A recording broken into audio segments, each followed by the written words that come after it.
Sakop sa ginibong drug bypass operation. Triple o 4 na doble ang bihikulong nagruso sa siyudad kang Naga. Mas complain ng police station kang Naga City Police Office. Newsbreak. Sa headlines kan mga barata, serye ng medical mission sa siyudad kang Naga katuwang ang Ako Bicol Party List pinagpunan ngunya na aldaw. Pagbalyo sa sapa sa barangay San Isidro, siyudad kang Naga kan mga estudyante pinapabantayan kang LGU. Budget hearing kang lokal na gobyerno kang Naga para sa taon 2024 nagpapadagos. Mga pamilyang naapektaran kang Shareline sa Masbate Sensor Sugon pinauruli na. Diyos marhay na hapon. Ako si Mark Mendoza. Asin ako si Antoinette Eduardo. Kami ang sa indong tagapagatud Bareta. Amay nagpasiring sa covered court kan Barangay Bagong Bayan Sur, Naga City ang mga residentes kang nasabing barangay para aprobitsaran ang libreng medical mission na pinag-sponsoran kan Ako Bicol Party List asin lokal na gobyerno kan syudad. Aramon naman ang kompletong detalye sa report ni Melvin Machado.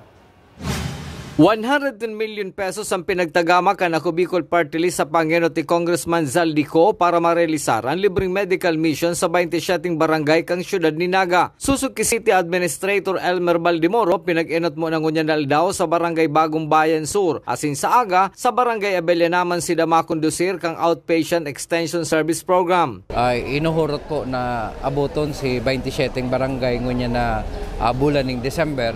Alagad siyempre po, day pa man ini mauubos si mga pasyente. So magkakaigawa pa po nining second round pag abot kang January. Dahil may allocation po ang Ako Bicol na 110 million para digdi.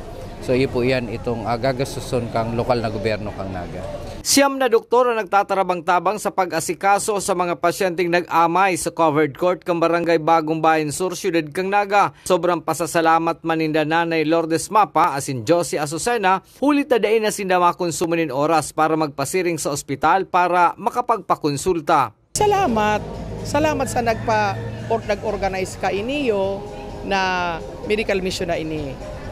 Salamat na natabangan ng mga taga-barangay.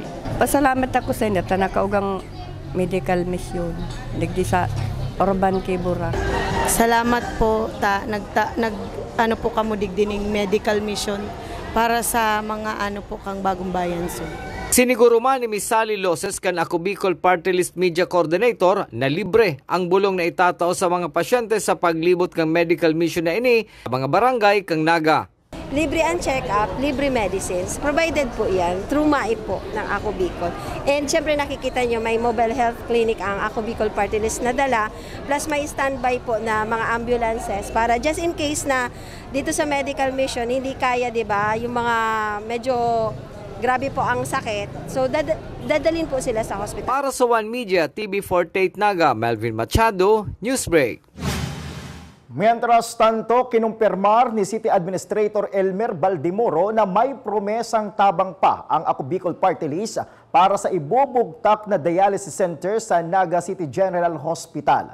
Susog ki Baldimoro, kaulay na subuot ni Naga City Mayor Nelson Ligacion si Congressman Eli Zaldico asin may promesang tabang na hahalaton ang syudad.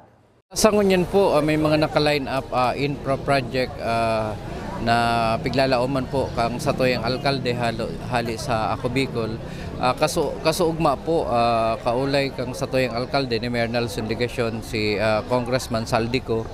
And saro po sa pig-request kang satoyang alkalde itong dialysis facility. Ito pong mga dialysis equipment na ilalaag sa bagong Naga City General Hospital. Kung mangyayari po ni and pigsasabi man kang ni Congressman Zaldico na hahanapan niya ning budget, magkakaigo po kita ning dosing facility kang dialysis center sa Naga City Hospital. And ang sabi po kang satoyang alkalde, libre ini sa mga Nagenyo. So dakulao na bagay po ni. Padagos sa mga bareta. Matapos makaabot sa kaaraman ni Naga City Mayor Nelson Ligacion ang pagbalyo kan mga estudyante sa sapa para makalaog sa klase sa San Isidro National High School. Tulos kaining isinugo ang paghaman nin temporaryong solusyon para masiguro ang seguridad kan pagbalyo kan mga estudyante. Ang detalye sa report ni Christine Alcanzo Reyes.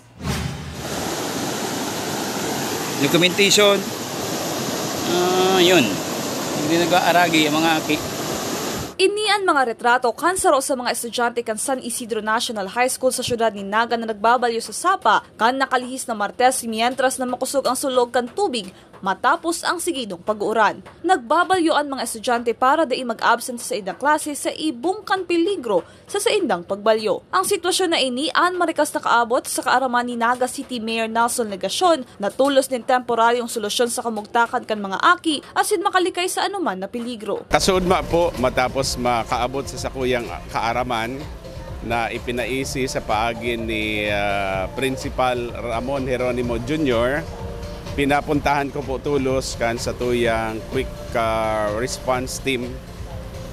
Nakaabot po tulos duman si Mr. Rene Gumba, si mga pag-iriba po niya. And pansamantala, nag-install nin rope, lubid as guide duman sa mga nagtatawid sa river. At the same time, tig-request na po ang barangay na magkaag nintanod sa area. And also, para assisteran o kaya i-discourage si mga tao sa pag-cross kan river sa panahon na makusog ang dalagan kan tubig. Kung mapag-ibon ng tulay sa nasabing lugar, aabuton sa 5 hasta 6 million pesos ang gagastuson kan lokal na gobyerno kan Naga as hindi ini magigibo tulos ngunyan na taon. Si initial information na pig relay is to the effect na kung makaagpo duman nin tulay, at the same time will serve as garotinampo, magasto ang syudad between 5 to 6 million pesos. So, ayun po yan, si sitwasyon. Mga ano rin po ini Mayor Mapo? Data pa po masabi ko niyan. Number one, kung ang pag-uulayan kaya si budget for the year, ubos na po siya. Budget for local development fund, for other possible sources na pwedeng gamiton po duman. Kaya po baga nabanggit ko kasubago, temporary muna. Sa ngunyan, higot ang pagbantay asin pagpapagirumdom sa mga maguran kan mga aking nagbabalyo sa dasabing sapa na maging malikay para makaiwas sa peligro. Para sa One Media TV 48 Naga, Christine Alcanzo Reyes, Newsbreak. Sa iba pang bareta, kung dati dakul subuot na mga substandard na Christmas lights ang nakukumpiskar sa kada paglibot kan Consumers Protection Committee, kaibahan ang Naga City Price Coordinating Council. Alagad ngunyan, kadikit na lang subuot ang nahihiling na nagbabalgar kanasabing patakaran kan Department of Trade and Industry. Urog na ngunyan na madali na ang pagselebrar kan Kapaskuhan. Within the week, magkakaigwa po kita ng monitoring sa ka-inspection ka mga Christmas decors, particularly sa mga Christmas lights, para masiguratan na ba ko yung mga substandard. Taram tawaga pag mga substandard, baka mag-cause inining pagkasulo and magkadanyar sa ito yung mga propiedad.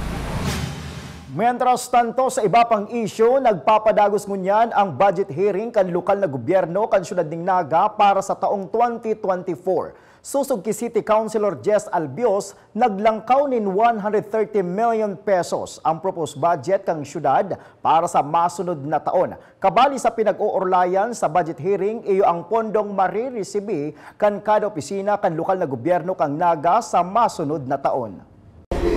Ongoing ang sa tuyang budget hearing sa mga departments saka offices, and ang proposed budget for 2024 is around 1,653 million pesos. So naglangkaw kita ng around 130 million pesos compared sa current na budget kang syudad.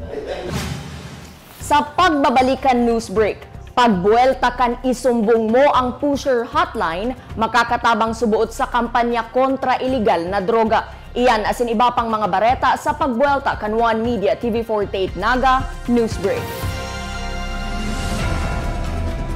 Dakop sa ginibog drug bypass operation. Triple o 4 na doble ang bihikulo na gruso sa siyudad kang Naga.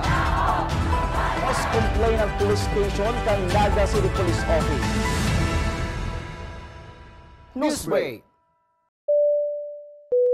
Flight attendants, prepare for takeoff, please.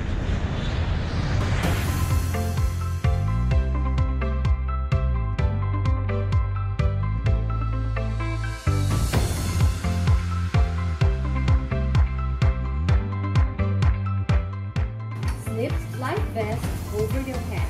Take the tape around your waist.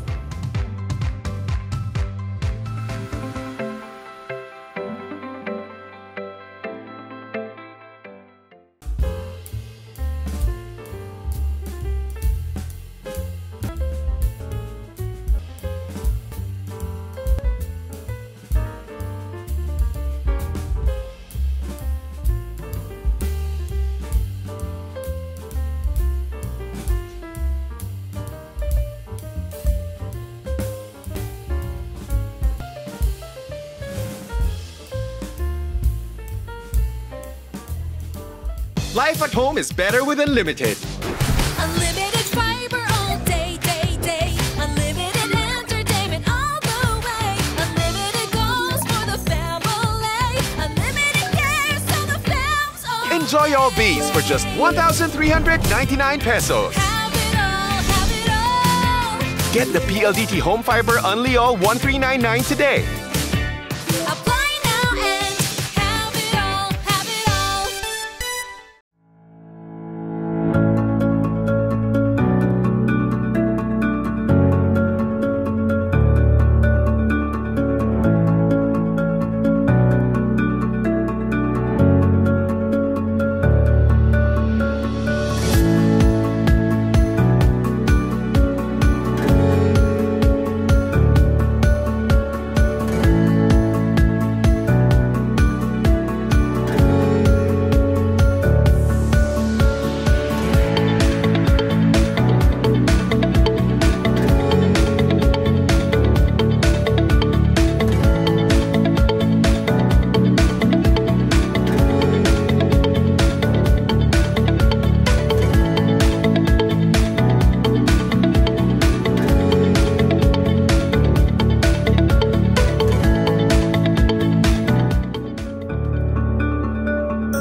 Yung parang, you don't talk much.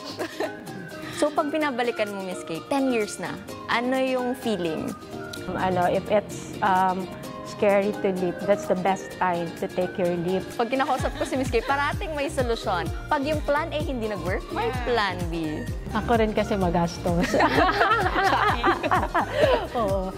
If you are really passionate with what you do, tapos may mga goals ka na dapat mo i-achieve, so parang against all odds, you have to do this to produce a better result.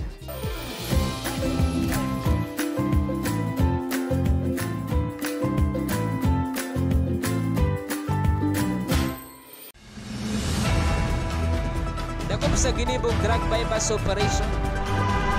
Triple o 4 na doble ang bihikulo na gruso sa siyudad kang Naga. Mas complain ng police station kang Naga City Police Office. Newsbreak. Sa pagpapadagos kan mga bareta, ikinaugma ni City Councilor Omar Buenafe kan sanggunian panlungsod kan Naga ang liwat na pagbuhay giraray sa telephone hotline para maaraman kung si isay ang mga pusher asin mga nagagamit nin illegal na droga sa sarong lugar.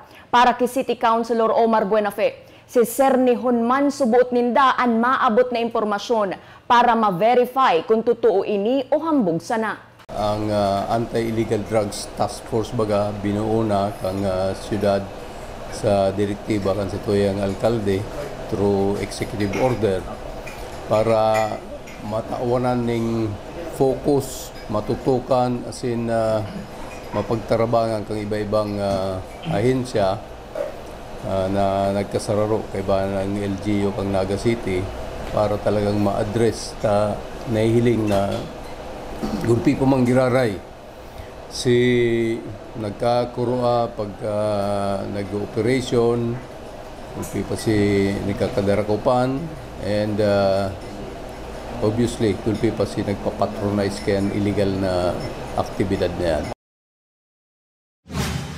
Mientras tanto, pinabura ni punong Barangay Pincamba ang pinagtutulod na pagbuelta giraray kang isumbong mo ang pusher hotline digdi sa siyudad ning Naga. Susog kay Kapitan Kamba kung igwang hotline na mapagsusumbungan mas mapapadali subuot ang pagpapaabot ng impormasyon kung igwang mga nahihiling na kakaibang aktibidad sa sarong lugar. Pabor po kita dyan, tadakulang bagay din para maanuhan po ang mga pusher. Siyempre, medyo para mapadali din po na masolusyonan yung mga pusher. And then kung may hotline, miski po si mga mga pagtaraid na may nahihiling na may mga aktibidades na sa laang gibo, mas madali po sila makikaka-communicate.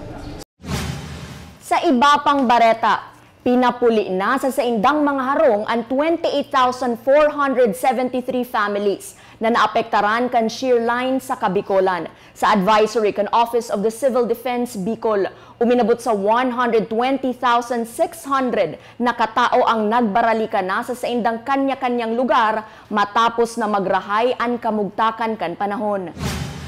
Sa iba pang bareta, ginibukan subagong aga ang graduation kan mga nagpartisipar sa Kabalikat sa Kabuhayan on Sustainable Agriculture Program kang SM Foundation. Kung saan may benteng para umahali sa Barangay Triangulo ang natukduan mapadapit sa urban gardening. Susog kay Ms. Jeanette Di Vera, SM Mall Manager, dapat dai pagbaliwalaon kan mga partisipantes ang nasabing programa na dakulang tabang ang dadarahon sa sainda sa masunod na mga panahon. Katuwang kang SM Foundation ang DSWD, DTI, Department of Agriculture, Department of Tourism, DOST, LGU Naga, asin iba pang ahensya kan gobyerno. Huwag sayangin yung pagkakataon, na binigay ng SM Foundation kasi malaki din bagay yun sa kanila para makapag-umpisa at makatulong sa kanilang kabuhayan. Asin yan ang mga bidang baretang nakalap kan mas pinakusog na puwersa kan One Media TV 48 Naga News and Bicol Face. Day malingaw na i-follow ang samuyang official Facebook fan page One Media TV 48 Naga. Ako po si Mark Mendoza. Padagos kaming mahatudin mga baretang garantisadong nangingenot at sinapapanahon. I-hit ang subscribe button sa samuyang official YouTube channel One Media TV 48 Naga. Tanganing updated kita sa mga bareta asin istoryang bida. An Bicolano.